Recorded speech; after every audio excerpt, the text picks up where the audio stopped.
Hello everyone, আসসালামু আলাইকুম।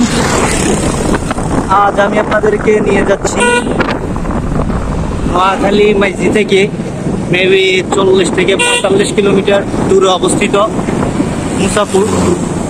এটি অত্যন্ত ফেমাস একটি জায়গা, সবার নিকট, সব জায়গায় এই জায়গাটি ছড়িয়ে পড়েছে। অনেকে বলে মুসাপুর সমুদ্র সৈকত। সব সময় আপনারা যে এই ভিডিওগুলি দেখে থাকেন, তো আবারও আমি যে আপনাদেরকে নিয়ে যাচ্ছি আর যে সম্পূর্ণ বিচটি আছে এবং মুসাপুরের আশেপাশের যে দৃশ্যটি আছে যে যেখান থেকে আমাদের ভিডিওটি দেখছেন, আমি বলবো ফেসবুক পেজটি ফলো করে দিবেন, অ্যান্ড ইউটিউব চ্যানেল থেকে দেখলে সাবস্ক্রাইব করে দিবেন, আর লাইক কমেন্টস তো অবশ্যই আমি আপনাদের থেকে আশা করতেই পারি, তাই না? আর এখানে যদি আমি প্রাকৃতিক সৌন্দর্যের কথা বলি, মনোমুগ্ধকর। বিকজ যে এখানে আশেপাশের যে দৃশ্যটি রয়েছে, আমরা বলি না সবুজে শ্যামলে ঘেরা বাংলাদেশ, তো আমরা সেই সবুজে শ্যামলে ঘেরা বাংলাদেশ এটাই যে রয়েছে। এই যে চর এলাহির যে মোড়টা আছে, এখন সেই মোড়টাতে আমরা অবস্থান করছি। তো এখন অবস্থান করছি, এটা যে চর এলাহি যে 4 রাস্তার মোড় আছে, আপনার ডান দিকে গেলে চর এলাহি। এটিও দেখার মতো একটি জায়গা। চর এলাহি অনেকেই চেনেন, আবার চর এলাহি অত বেশি মানুষ চেনে না। আমার এর পূর্বে ভিডিও রয়েছে চর এলাহির।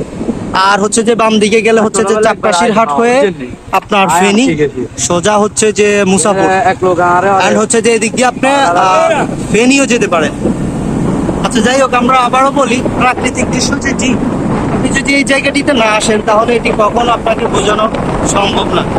যখন আসবেন তখন আপনার পক্ষে যে এটা বোঝানো নেওয়া সম্ভব, তখনই পসিবিলিটি আপনার মধ্যে জন্মাবে। যখন আপনি এই গ্রামগুলিতে আসবেন, ঘুরবেন, আমরা যেমন যে ইতে যাই, যে কক্সবাজার, বান্দরবন, তারপর যে চিটাগং, এই সমস্ত জায়গায় আমরা যখন ট্রাভেল করার জন্য বের হই, ওইখানে আমরা আশেপাশের দৃশ্য যে আপনার কক্সবাজার যে বিচ আছে, তার থেকে যখন আপনি কক্সবাজার ঢুকবেন, ঢোকার পথে যে ওয়েটি আছে সেটি দেখে আপনি বেশি মনোমুগ্ধকর হবেন, সেটি বেশি।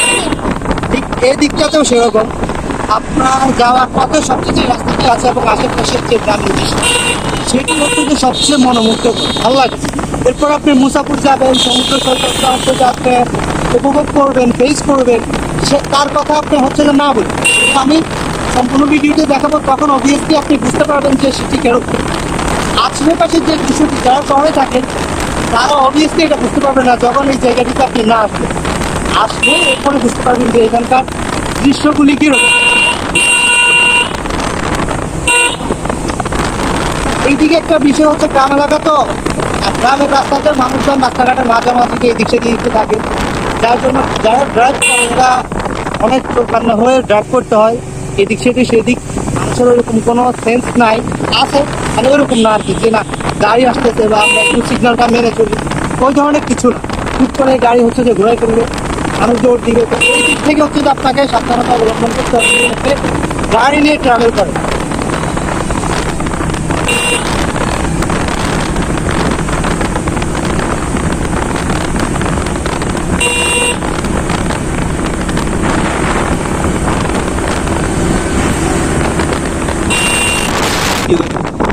এই যে এটা সেনাবাহিনী ক্যাম্প, এখানে এটা এখনো পরিপূর্ণভাবে যে ইস্টাবলিশ হয় না। এখানে যখন এটি সম্পূর্ণরূপে গভর্নমেন্ট থেকে যে অনুমোদিত হয়ে যাবে, অনুমোদিত আছে, বাট ওইভাবে এখনো কাজকর্ম শুরু হচ্ছে না। যখন হবে তখন দেখা গেছে যে এখানে যে সমস্ত অপকর্ম হয় সেগুলি ওনারা এখান থেকে দেখবে, চেকপোস্ট বসাবে। কিন্তু এখন পর্যন্ত ওইভাবে কিছু হয় না। বাট এখানে এটা সেনাবাহিনী ক্যাম্প, এদিকে তত্ত্বাবধানের ক্ষেত্রে ওনাদের অনেক যে সফলতা থাকে, সফলতার সাথে ওনারা কাজ করে আসছেন।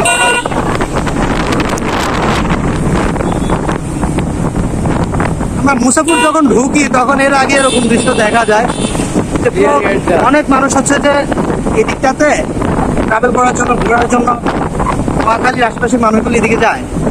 তার যে নোয়াখালীতে ঘোরার মতো বেশ কিছু জায়গা রয়েছে, এগুলি আমি ক্রমাগতভাবে আপনাদেরকে দেখানোর চেষ্টা করেছি।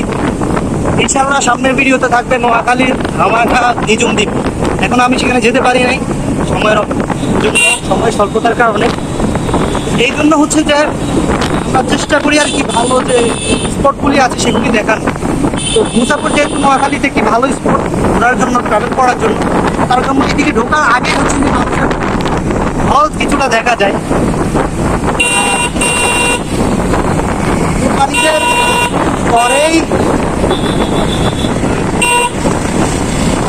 ঈদের পরেই বৃষ্টি হওয়ার কারণে মানুষ ঘর থেকে বের হতে পারে না, যার